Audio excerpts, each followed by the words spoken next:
welcome back to Red Cedar Radar. I'm Sydney. I have two special guests on today. Kind of a big step for me, having two guests.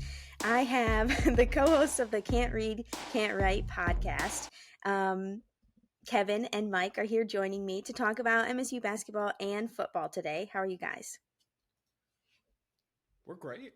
Sydney, thank you so much for having us. This is exciting. Yeah. And on camera now too. This is a big evolutionary step for us. Like, well, for you in particular. This is a breakout event, Sydney. Like, I don't do this for just anyone.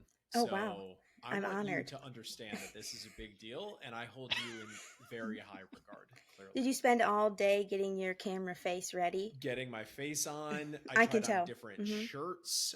This background, I repainted this wall because I wasn't happy with how the color was showing up before. It's been a thing, but it's all going to be worth it here. Well, okay, so first I kind of want to talk a little bit about how you guys got started with your podcast, how that all kind of came about, and kind of what your schedule is for recording if people want to check you guys out. Mm-hmm. I am super fascinated by what Kevin's recollection is of this, because I think this is also a chance to roast one of our friends of the pod. But so I'm curious, Kevin, what's your recollection of why? My understanding is that you were going through a real phase in your life, and you kept calling me and just talking about Michigan State sports. And then because at that time you were in New Jersey, which is a single party. Yeah, that's wrong.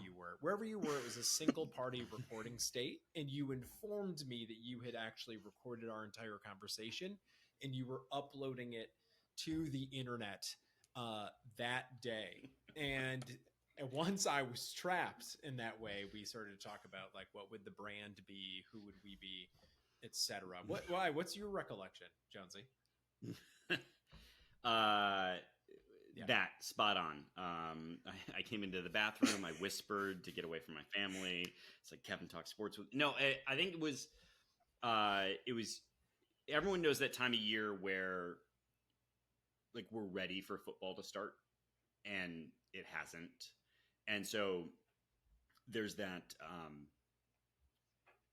scrolling the internet for, like, any fresh content, and there was a realization that the football in particular, less so with basketball, football in particular, the writers know literally as much as we do. Like, and they're all writing the same article because their only access is the press conference and so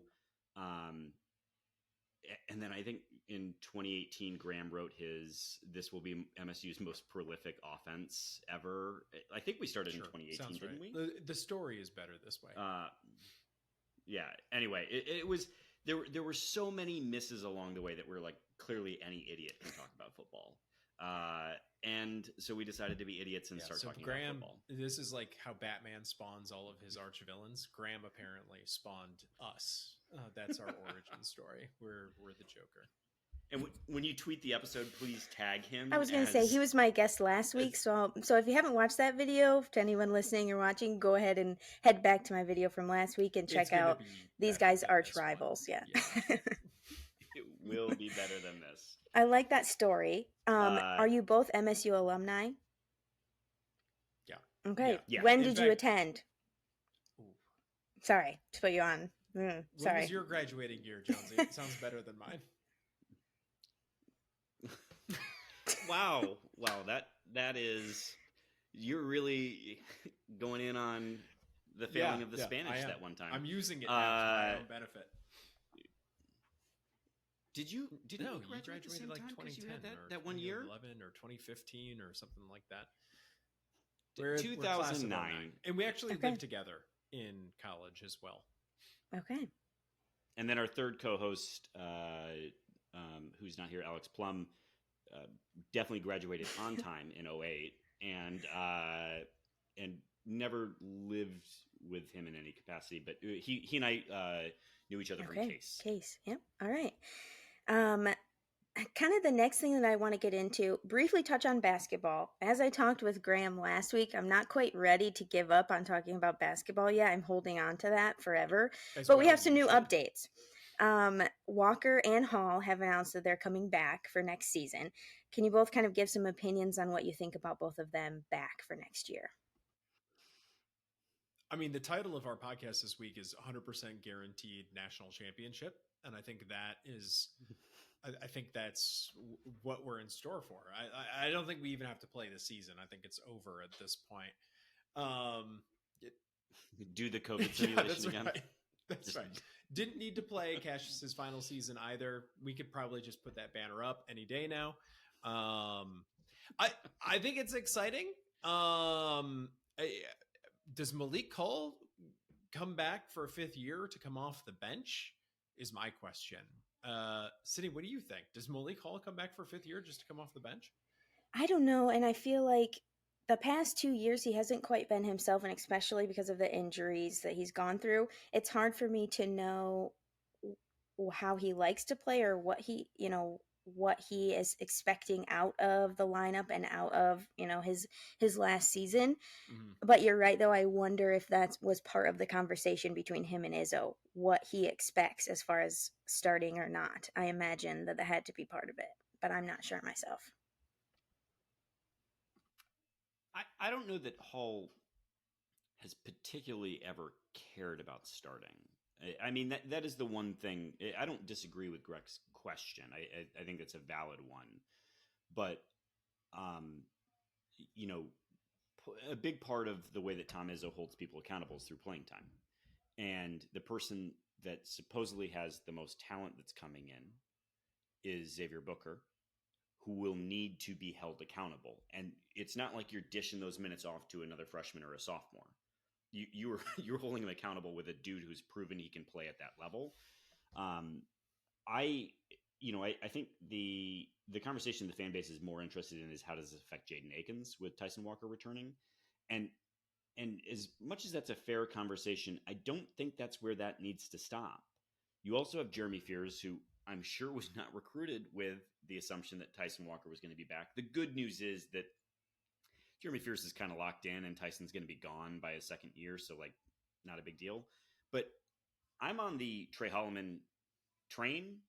And I think there's, as exciting as this injection of talent is and the returning talent, I feel for Trey Holloman here, who probably is the one who maybe is like, where's my place in all of this? And I get we all want to be all in on a natty, as we should. But what gives us so much pride is ourselves as a program, and keeping dudes like Trey Holloman around is integral to the long-term success of Michigan State. And so that's kind of where I am on it. But don't get me wrong. I think we talked about it on the pod. Yeah, I take Tyson Walker back in 2 seconds. I'm on the tour Vic here, and in conference games, Jaden Akins played 71% of minutes. So he has a big role on this team. It's probably going to stay there, but if he can play efficiently, you can still make a big splash, and you can still try to go to the league after playing 71% of minutes in a given season. So if I were Tom, I think you can make an argument that would keep him in the program. Yeah, I think it's about how you use him, right? We get it, man. You want more than what you had this year, and that's fair. So I mean, no one really knows, but Izzo just recently, maybe it was even just today, I don't know, my days run together, but was kind of answering some questions from the media, and he didn't lean in the direction of he doesn't know. He kind of leaned more in the direction of yeah, it's set. I don't think there's any more surprise, people leaving. I think he was a little less ambiguous about it with his answers, although not coming straight out, which makes me believe that Akins is kind of set, and maybe Izzo and Akins have set up a plan to kind of either boost those minutes or ensure that those minutes will get him to where he wants to be in the future. So we'll see about that. I'm curious, but I just have a feeling that he will stick around. Yeah, and I think if Akins goes to the draft, no one should freak out. Like that's the great thing about college basketball versus football. He can go get an evaluation, as he should. Like, he is an NBA talent. He would be kind of silly not to do that if he's looking to leave at the end of next year. He should go get that evaluation And now. Izzo has these conversations all the time. We had heard rumors that Pierre Brooks was out like mid-conference season, that there had been discussions that those things had happened. They were just rumors at that time, but now it's obvious. Like, if you look at it, the lineup changed, his demeanor changed. It seems likely that we knew those things. So if Izzo's going out, he was eating pizza during the tournament. He was more interested in what like the guys were serving, in between, up and down the aisles, wants some popcorn or whatever it was. Candy is some cotton candy. But yeah, I think that I'm with you, Sydney. I think those conversations have been had, and I trust Izzo if he's speaking with authority like that. Anything else that you want to say about those new recruits that are coming in for next season? The new freshmen. I got a question for you. I mean, so we're essentially returning our entire lineup. Minus Joey. Right? For the Which moment. Is sad. So, good point. Less wet hay. But my question is, if you're essentially returning your entire lineup plus some freshmen, and I know great class, very excited about the class, elated about the class, but we've suddenly went from a team intact with a ton of minutes that we didn't have natty expectations of, and entered some freshmen, and now all of a sudden we have natty expectations. Like, do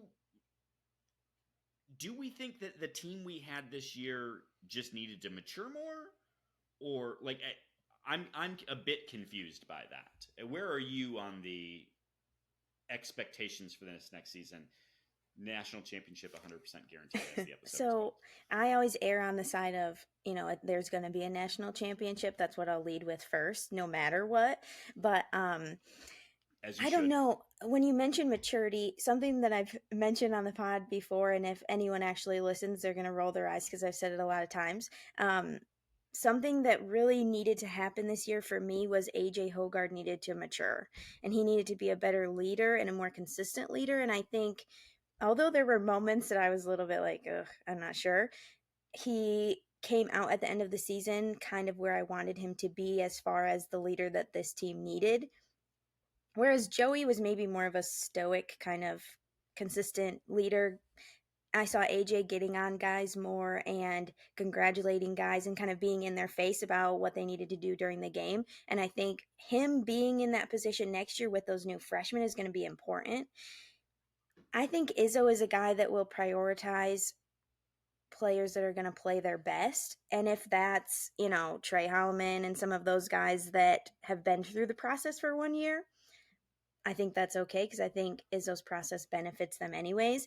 But I think having maybe that new competition coming in for some of those guys will be good for Izzo to kind of pick and choose who's going to give it their all and who fits best into his program going forward. That's kind of my thought on it. I don't know, though. I'm in. I like it. I don't really have anything else about basketball. Hopefully just no news from Akins. And just the season, off season continues. Go ahead. And no new injury news, like right. Hall all of a sudden last year in a boot in the middle of the summer. Well, I saw, didn't he just have surgery? Yeah. Okay. Get it out of the way now. Right. Do it now. Right. This is the time North to Carolina, do it. Yeah. I think.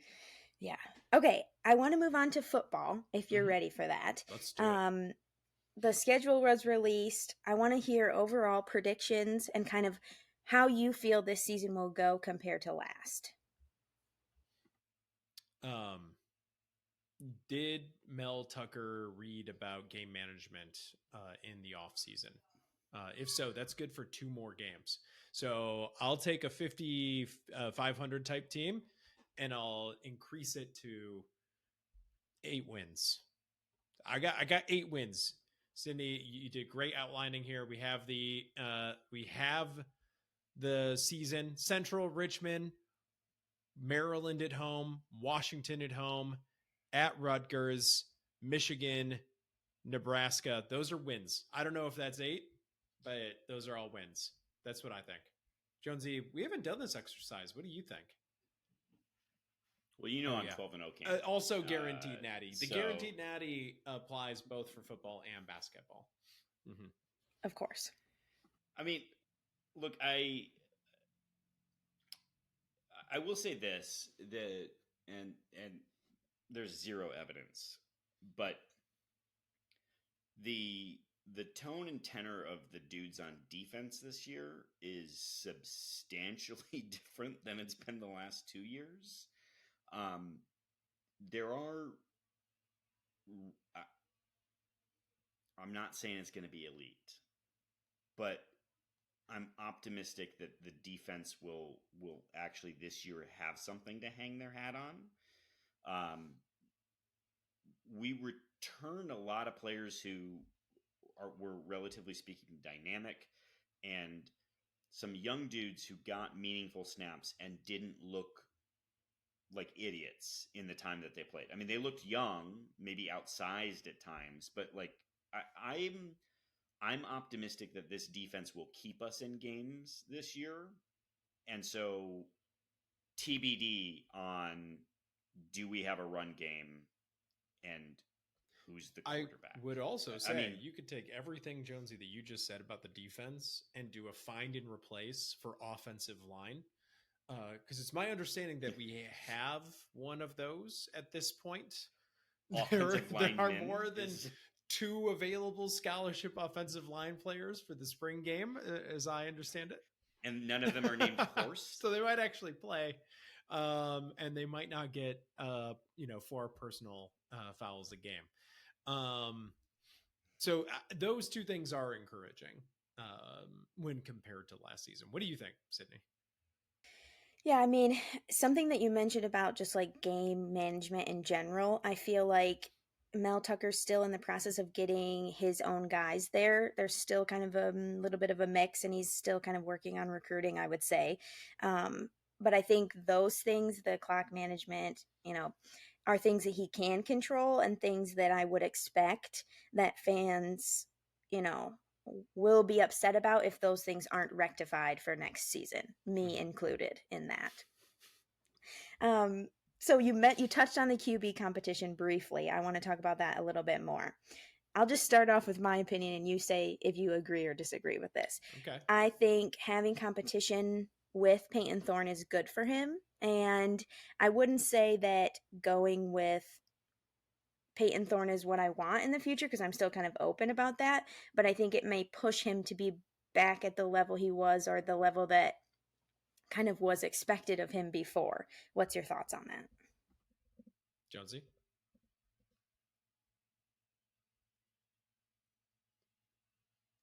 You are muted. Oh, we lost you, my guy. I'm going to go with this.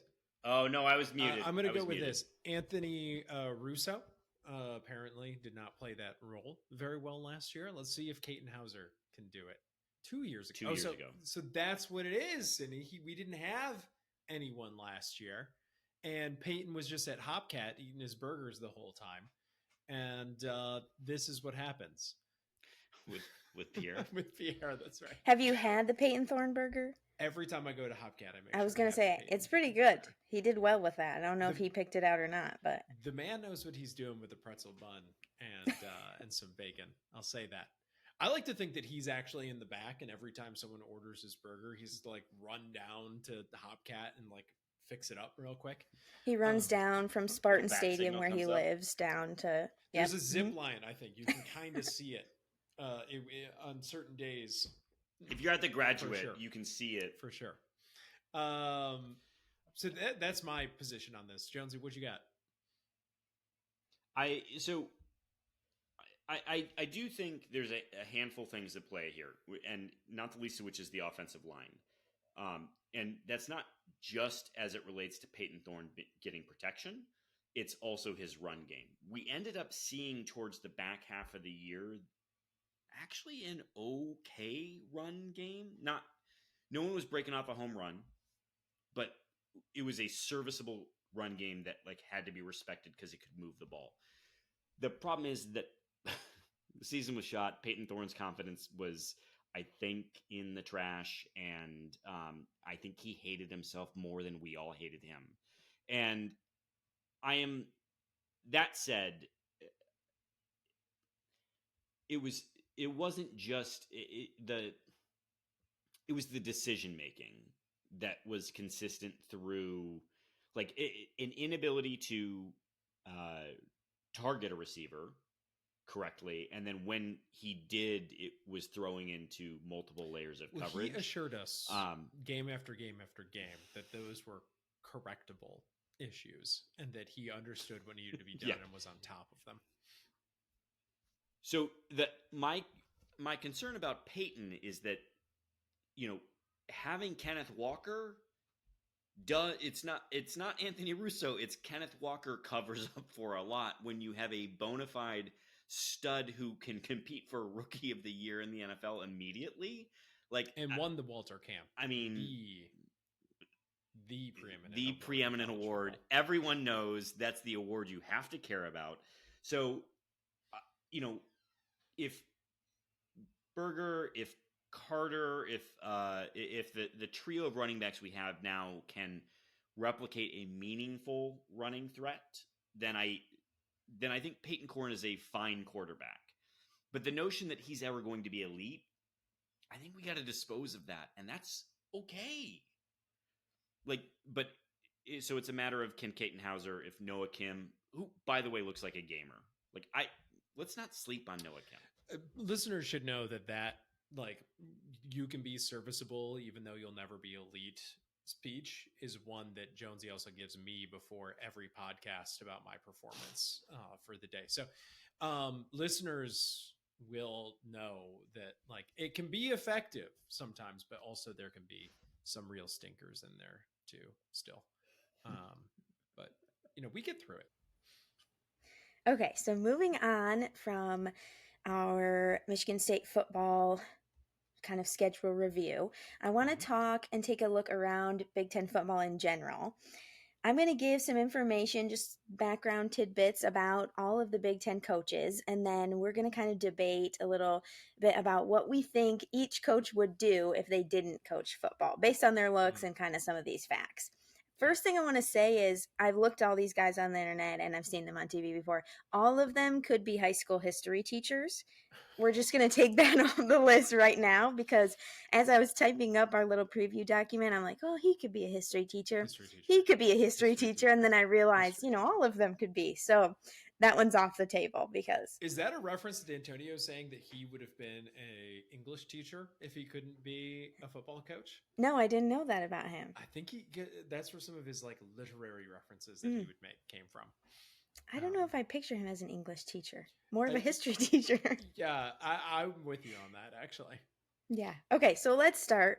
I want to start it off with Jim Harbaugh. Coach at Michigan, of course, we all know. He's in his 8th season at Michigan. He's coached in college and at the NFL level with the 49ers. Mm-hmm. He played quarterback in college. He's currently 59 years old, and this other point that I have there I already said. So what job would you think that he would do if he didn't coach football? Purely based off his looks, maybe. So I'm going to go a little bit away from that. I'm going to go off of his personality. And there is a concept in people that I know, both personally and at work, where I wonder, if I know them personally, some of them is what do you like at work? How do you function at work? And some of the people that I work with, it's what do you like in real life? Do people choose to be around you? Who do you just sit at home alone? Jim Harbaugh strikes me as the type of guy that's imagine being in an office with Jim Harbaugh and he comes into a meeting and he says something if worms had machine guns, then birds wouldn't be afraid of them or something like it seems like he wouldn't be able to function in society other than as a football coach. Is that what do you guys think about that idea? I assume he's probably jumping around temp gig to temp gig, real back office skill set. You know what I mean? Definitely not customer facing.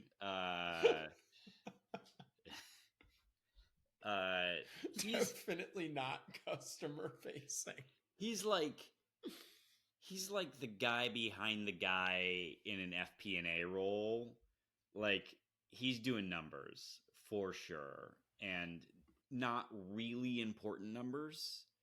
Um, or I'll give the guy credit. He might will himself into a sales role.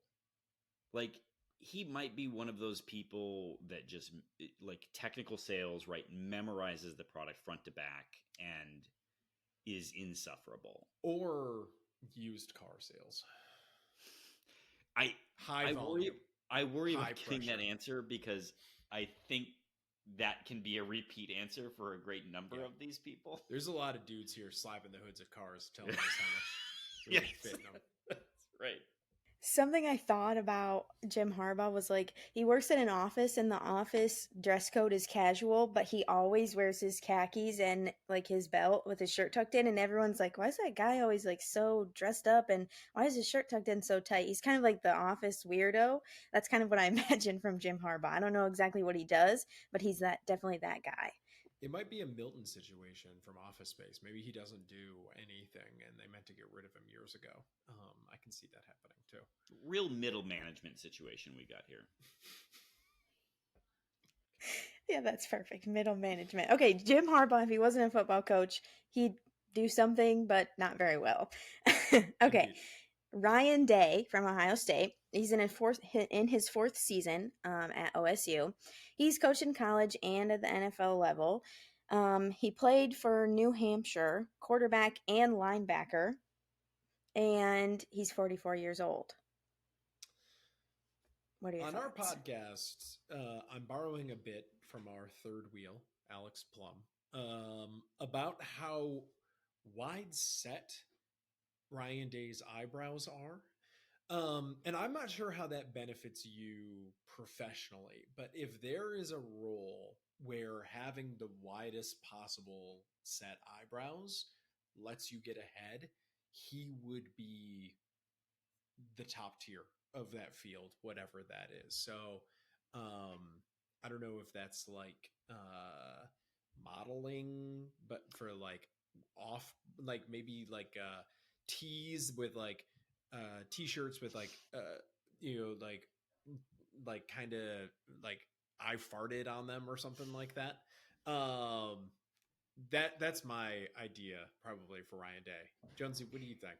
I think he failed out of the Douglas J. Aveda Institute for his ability to overplugged, and then found himself being a beautician for a mortician, and so does eyebrows post mortem. That is his role, and because you can overpluck, and there's nothing you can do about it. I don't know. Some of those open casket situations, like, I mean, people never really look like how you knew them when they were alive in those caskets, and that's probably because Ryan Day got to them. It's only a reasonable explanation. What do you think, Sydney?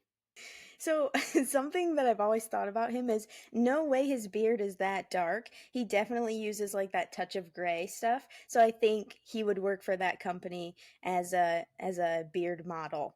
I don't know that for sure, but his beard has to be colored in because it's so dark all the time. That man has to have a gray hair occasionally. I don't know, but I've always thought that about him. Something's off about his beard. Something is off about his face, that is for sure. He holds secrets in there. Okay, next up, I want to move on to Wisconsin with their brand new coach, Luke Fickell. Obviously, this will be his first season. He's coached in college, no NFL experience. He played at Ohio State, nose guard, and then he played in the NFL for the Saints, but he tore his ACL right away in the first season, and then that career was over. He's 49 years old. That's all I have about him. What are your thoughts on Luke? Foot Locker sales rep. Yeah, could be that. Or Sydney, you know how you said all these guys could be history teachers? This guy's like a homeschool teacher. Like he kept man, his wife goes to work, and he you know, does the one room schoolhouse with his like 15 kids or whatever it is.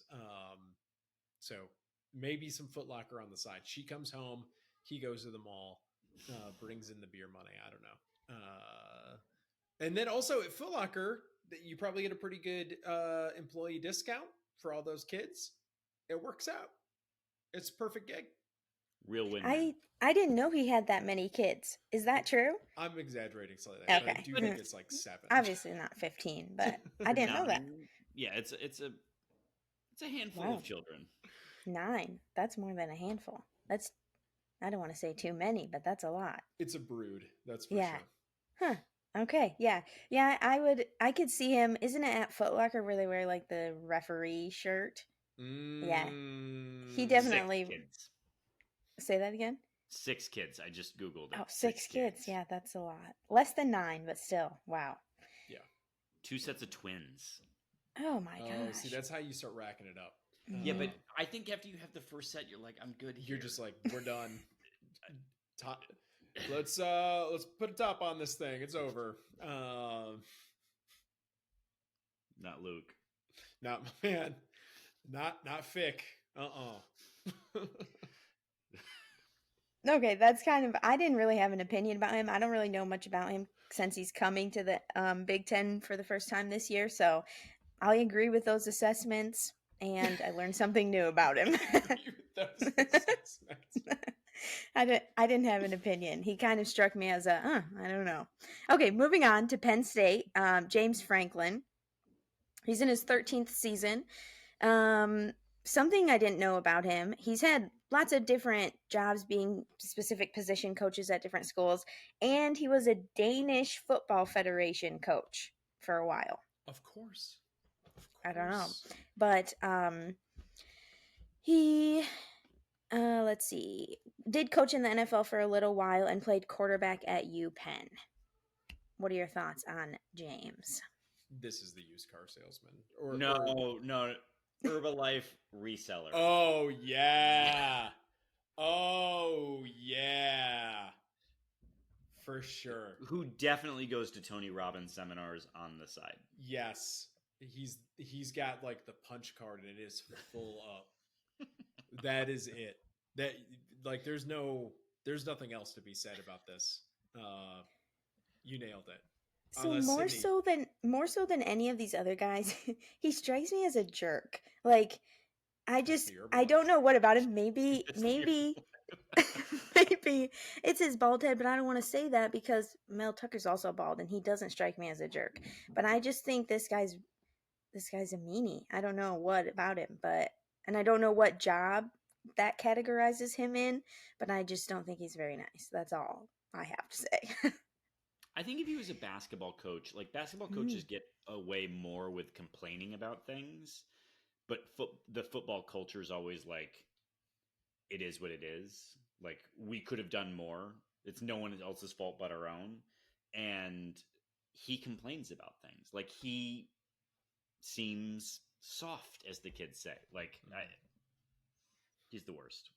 He's soft, except for they do all their press. Don't they make all their press conferences outside? Or maybe that's just their visitors. All those press conferences are outside, even in the snow.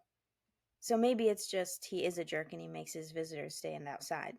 I don't think theirs are outside. I don't know. But well, we're gonna our next one has a locker room that is misogynistic at its core. So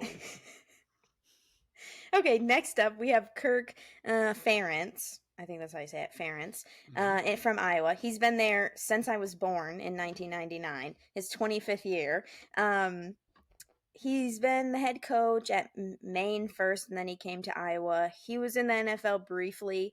He played linebacker at Connecticut, and he is our oldest Big Ten football coach. What are your opinions on him?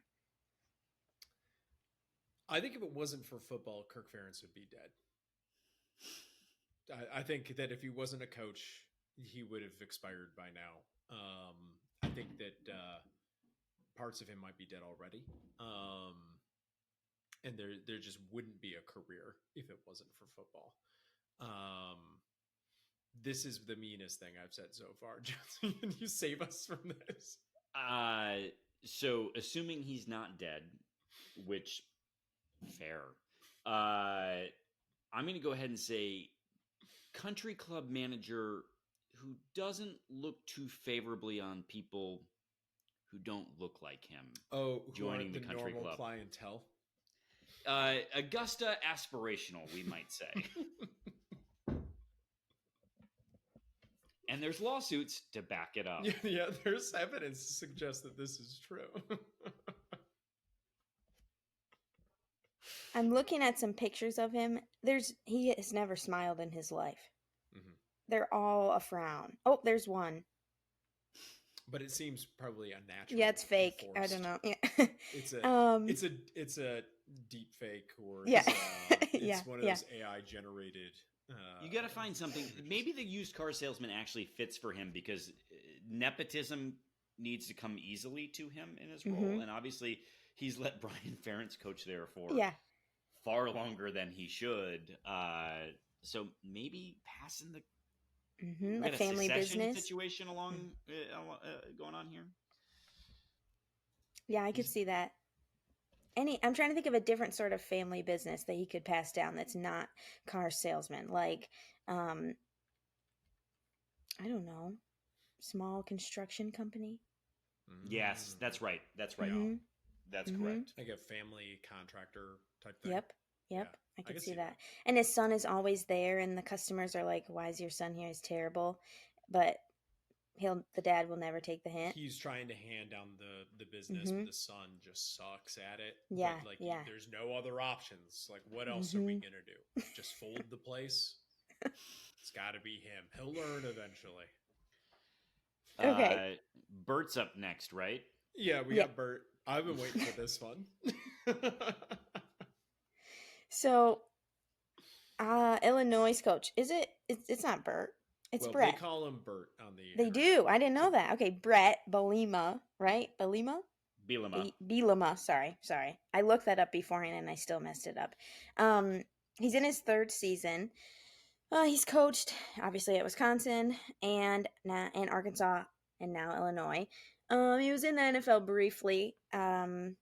He walked on at Iowa as a defensive lineman, and then in his senior year, he ended as team captain. So, something to be Real said for his Rudy leadership. situation. He played 1 year in the AFL. That sounds right. What are your opinions on him? You go first, Johnson. I feel like I want to give Bert some credit here. Bert is a real entrepreneur who strikes out on his own. But we've talked about this on our podcast that Bert has a real boat person vibe to him. And That's you true. know, as Michiganders, the people who are a little too into their boat, that it becomes their identity. Definitely has a Salt Life, if he was on the East Coast anyway, a Salt Life Like bumper sticker. and sign in his like foyer at his house. Well, so I think Bert's house is actually on the property of salt. his job, which is to say that he's running a KOA, where he can show off his Jeep and RV prominently with his boat. Wow. So The I think KOA. I Wow, think Bert that's has franchised a KOA. That is a deep cut, man. I don't think Bert has a job, or maybe he does what Jonesy was saying in like for his day job, but on weekends. You know how this doesn't happen anymore, but there used to be the Dead tour. People would follow the Grateful Dead all over the country. Yes. I think Bert does that, but for the Insane Clown Posse. He's a juggalo on the road, full face paint, I think you're going to every say day. Dave Matthews Band. hanging out in ICP parking lots, exchanging tapes of bootleg copies of various ICP live shows, just spraying Fago everywhere all the time. So both of these things can be true. The beautiful thing about Bert is you can have all of this together. Sydney, is there anything when you looked at Bert's background that stuck out to you? I just thought he looks like in high school, like you'd go over to someone's house and he's their dad and he's just not nice and he's kind of a large person, and he just kind of is rude and gruff, and that's what I imagine he would be like. You're on his daughter's soccer team, you go over to their house, you just lost a game, and he's in your crap about what you could have done better, and kind of like he's like, you should review the film, let's go in the living room right now, girl, sit down on the couch. Like, he seems like that type of guy. I don't know. That feels actually pretty accurate. The thing is, all of these three scenarios can coexist. I think maybe we just know who Bert is. He brought you into the RV. You can't escape the film room section right? Because it's not that large. And then he says, I'm going to put some backtrack ICP on this. Next time, to psych yourself up for the match, I want you to listen to some ICP, Ninja. He's actually a close personal friend of all of ours, and we know that that's true. So we're just relaying that information. Okay, moving on. We have Nebraska's coach, Matt Rule. He's in his first season at Nebraska. He played linebacker at Penn State, didn't play in the NFL. He's 48 years old, and he was a head coach in the NFL for the Panthers. He's kind of a new guy on the block. I didn't know much about him. What are your thoughts? Yeah, I don't have anything for Matt Rule. I have no notes right now. So if I told you that Matt Rule was also an emoji enthusiast, would that change your opinion? Because during transfer portal season, all he did was tweet emojis to indicate his displeasure with tampering.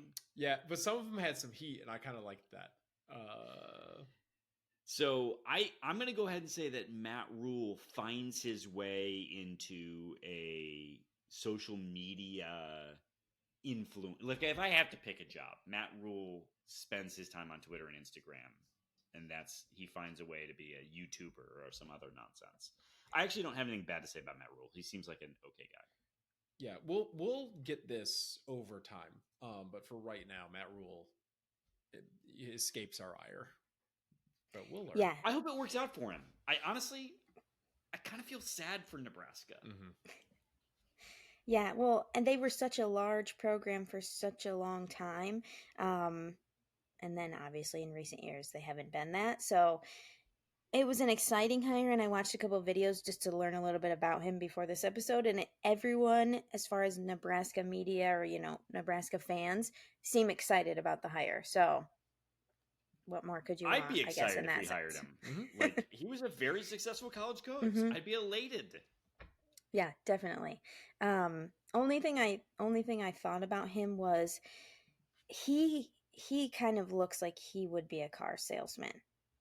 Oh. I don't know if it's his head shape. Not that car salesmen have a specific head shape, but he just has that look. I don't know. That's right. I don't know, but okay, let's move on. PJ Fleck, coached at Minnesota for 6 years. Is that right? Sounds okay. Right. It's about that. Yeah, I guess it would be. He's 42 years old. He played wide receiver at Northern Illinois. He actually owns the record at that school for career punt returns, which is something I didn't know. And then he coached at Western Michigan for a while, and then transferred over to Minnesota. Any thoughts about PJ? If ever someone could replace Tony Robbins, it is PJ Fleck. Absolutely hollow nonsense BS. It's him. Though I do think if anyone watches PJ Fleck on the sideline, he is in a uniform in a way that is uncomfortable. Like, all of them have to wear gear, but the way PJ does it, it is, I'm going to make you uncomfortable around your children sort of way. So I think PJ has to have a job that is in uniform. And I think cruise boats. I think he works on cruises. I was going to go drill instructor with mine. Okay. Probably based off that uniform thing. But I do wonder if maybe he's one of those like drill instructors that his men shoot at some point on accident. There's no transfer portal in the Marines, so there's only one way out. My question for you is, how many pairs of maroon pants do you think he owns? Every single one in existence. Maroon pants only exist at PJ Fleck's house. If you make a new pair of maroon pants, they go through PJ Fleck 1st and then released to the masses. That was something, as I was looking at pictures of him, wow, every outfit he has made work with a maroon set of pants, and I didn't know that was possible. I'm not saying that I dislike it, because he pulls it off okay for maroon, but it's a little bit over the top. Yeah, but he sometimes looks like, I think someone once on Twitter called him a churro salesman. I really liked that. He feels like he works at a theme park or something, but you could also see him sort of being theme park adjacent and selling you a timeshare.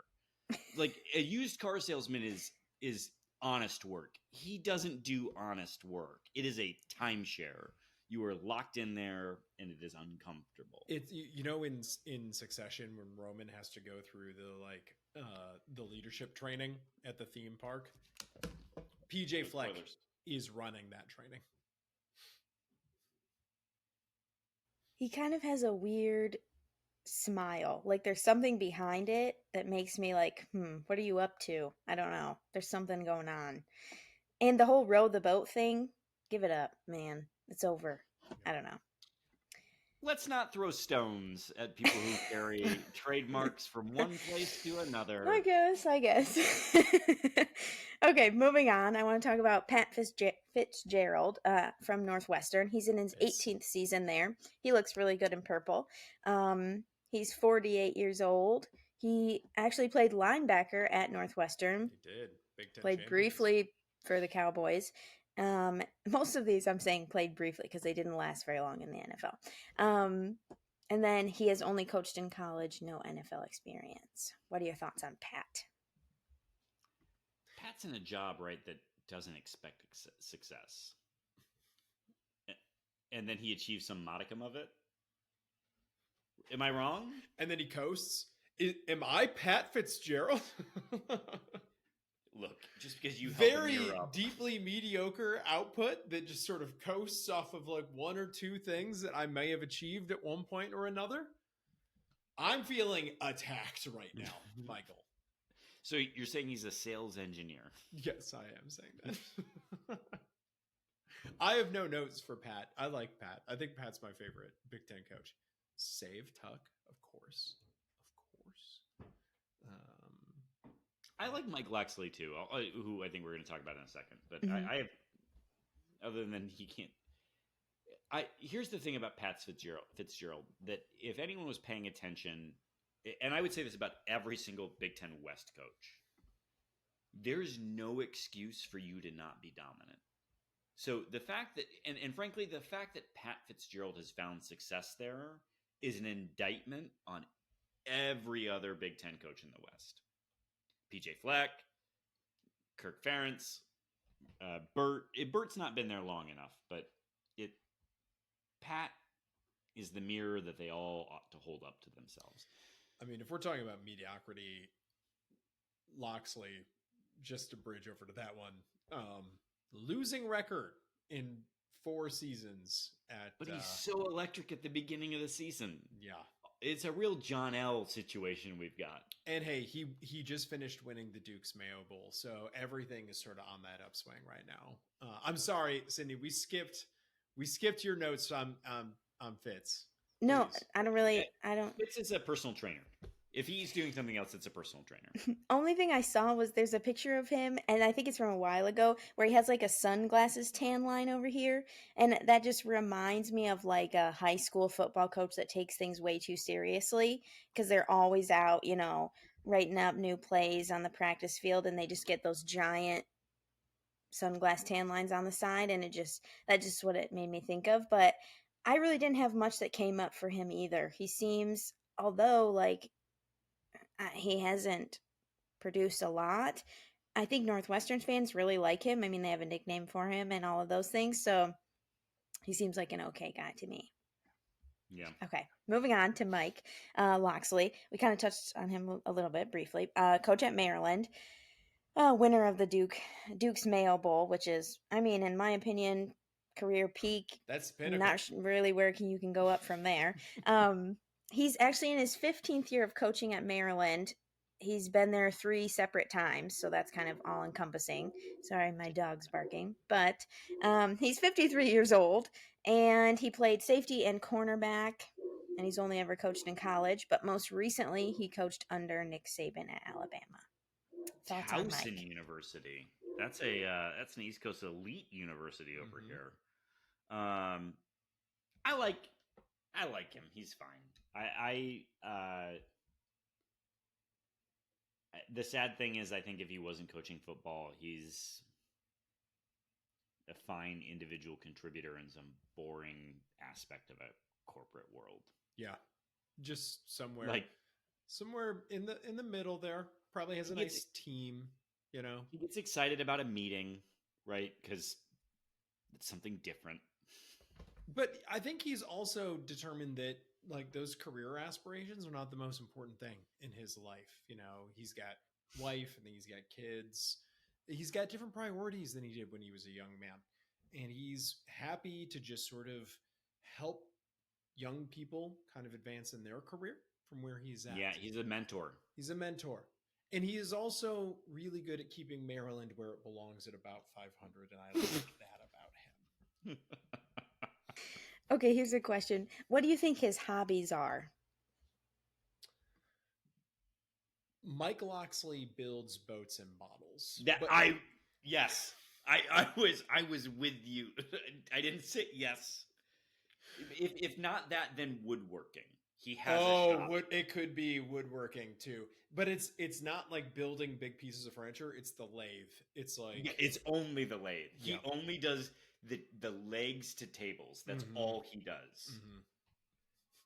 I would say additionally to that, he never finishes his projects. He's always just down in the basement doing his woodworking, and everyone's always wondering like, what is he making? He's never made a thing. He just likes, tinkers. The process of it all. Yeah, he tinkers. Yeah, he looks like a tinkerer. I actually think he looks like a really nice guy. Like, I don't know, if you called him up and you're like, oh, hey, Mike, I got a flat tire, he would come and save you off the side of the road. He just looks like that type of guy. I need a letter of rec. Yeah. Happy to write it. I need you to keep Maryland at 500. He'd be like, done. Got it. I got you. Don't worry. Needs to be validated. And appreciate it. Just come take our recruits. No big deal. It's fine. He's not getting it from the administration. No. So. Okay, moving on to Greg Schiano at Rutgers. He's in his 14th year overall, and then this is his 3rd season coming back. He's 56 years old, played linebacker at Bucknell, and he started coaching high school for a while and then moved up to both college and the NFL. Thoughts on Greg? Greg Schiano is a prison foreman who's known among the inmates as the one willing to look the other way on stuff. I was going to say, Greg Schiano's also on the motivational speaker tour, but only to sales reps. He does sales-specific motivational speaking. You have to be a real piece of work and keep chopping, baby. He does the discount version of the Wolf on Wall Street thing. Yes. Not that level of achievement where for people, if you're not paying direct attention to the line, that was in air quotes achievement for the Wolf on Wall Street. But he's much lower than that. Unscrupulous is what all of this has in common. What do you got, Sydney? I just thought maybe like vice principal that takes things too seriously. That sounds right. I don't know. You've said that sounded right for everything that I've said, so I feel like you're just lying to me now. But I'll take it on nonetheless. She started taking notes. She found that you had a tell, Jonesy, and then she said, "No, there's no." So I was reminded of when we were juniors in high school. My junior year, there was a senior prank that happened where people. This is like pre-meaningful Photoshop, but photoshopped all of the principals and vice principals hanging out naked at a stream. and dropped these leaflets through the entire school. And like 2 vice principals actually saw the humor in what had happened, and then 1 didn't, and that is Greg Schiano. Like, it was actually a really good senior prank. It was funny. Haha, it was fun. But Greg didn't find it funny. He's nonplussed. He's in the hallway picking them up and shoving them into a trash bag Yes. and yelling at people to get to class. Yeah, that's what That's why I validated what you were saying. I was like, I can see that. Thank you for following that up with that was quick. You thought on your feet there. You made that whole story up, but I appreciate it. I will say that sounds right this next time, Michael. Thank you. Next time around. Okay.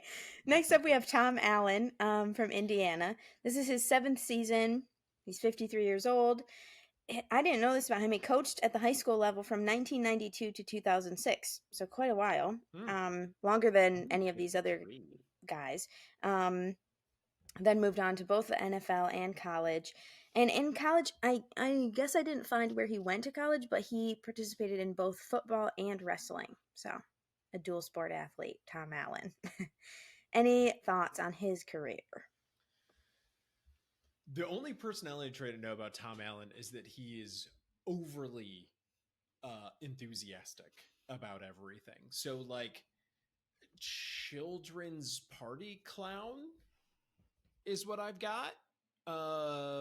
Really excited about his new balloon animal routine that he just came up with over the course of the week. Can't wait to try it out at Danny's 5th birthday on Sunday afternoon. Sydney, what do you have for this? I'm going to say it sounds right no matter what it is. I'm going to actually say I don't have any notes on him. I couldn't really think of anything. He just looks kind of like a nice grandpa. I don't know. I don't know. And I don't know. Mike, what do you say? Well, so for those who don't know, Tom Allen has gotten hurt a number of times in celebratory acts. Yeah. Like headbutting someone with a helmet on in celebration. He split his head open. And so I think Tom Allen is on the BMX circuit chasing opportunity to get into the X Games, or is like doing backyard wrestling, like hoping that WWE picks him up. He's holding on to that old wrestling career. Can't quite give it up. Still in his 50s, like still chasing that dream. He doesn't strike me as a wrestler. I'll just go the opposite direction that you usually go and say I disagree with that take. Yes, mixing it up. Sydney, this has been fun. I'll talk to you later. Okay. Anything else about Tom, or can we move to the next? I spent most of this time actually finding out who Ryan Walter is, who's our next coach. He's a Drew Brees enthusiast. That's all I know about him. Interesting. Okay, so Ryan Walter, coach at Purdue. This is his first season, or will be his first season. This is his first head coaching position. He's 37 years old, so he's our youngest in the Big Ten. Mm-hmm. And when he went to play at Colorado State, he started at quarterback, but was moved to safety. What are your thoughts on Ryan? Here's what I know about Ryan Walters. Worked for Bert. Keep that in mind. Yes, that's important. And also, when you go to his Wikipedia page, the photo, his headshot photo, is clearly taken from a picture of something else entirely. And he's pixelated and clearly was in the background of his own Wikipedia photo.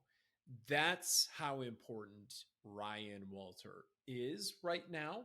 Maybe he'll become one of the greatest head coaches of all time, but right now his Wikipedia page is taken from the background of another photo of another subject entirely.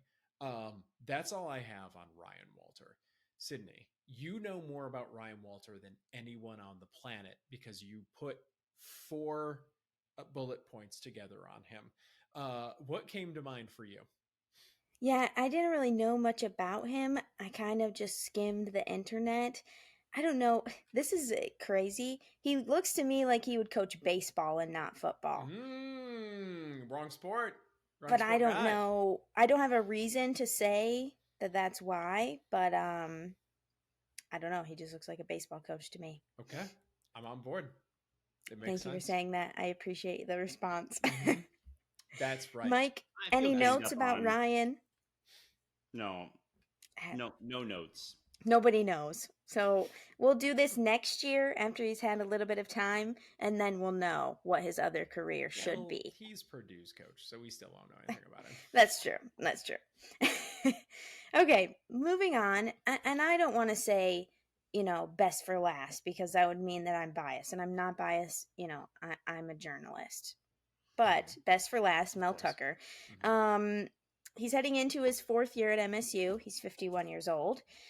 He has college and NFL coaching experience. He played defensive back at Wisconsin.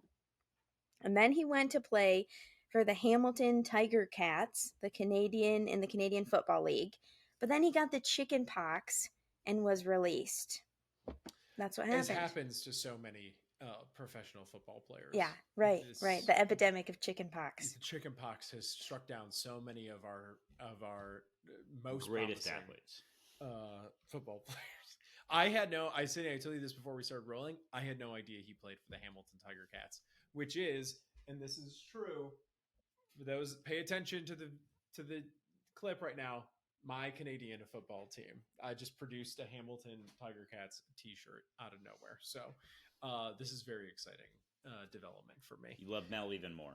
Yep. Jonesy, what do you think about this? I think